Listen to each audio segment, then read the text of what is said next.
পঞ্চায়েত ডিপার্টমেন্টকে বলো বা তোমার এনভায়রনমেন্ট ডিপার্টমেন্ট অ্যান্ড যেটা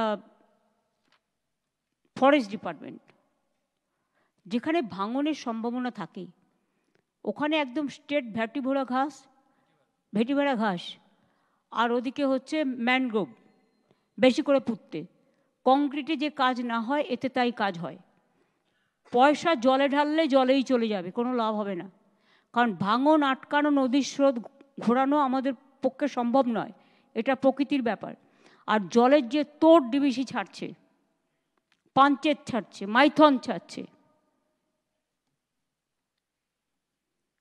তাতে সব জেলাগুলোকে ডুবিয়ে দিচ্ছে এবং প্রতি বছর হাজার হাজার কোটি টাকা আমাদের লোকসান হচ্ছে। নির্বাচন আসলে বড় বড় কথা, অথচ ডিবিসি আজ 20 বছর কোনো ড্রেজিং হয়নি। ফলে যেখানে 4 লক্ষ কিউবিক ওয়াটার জল বেশি ধরতে পারত, ধারণ ক্ষমতাটা কমে গেছে, এখন জলই ধরে না। আর যাতে ঝাড়খণ্ড না ডোবে ও তাড়াতাড়ি ছেড়ে দিচ্ছে বাংলায়।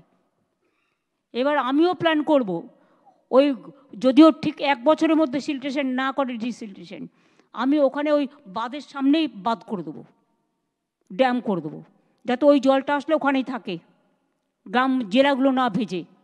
এরপরে নেক্সট প্ল্যান আমার তাই থাকবে।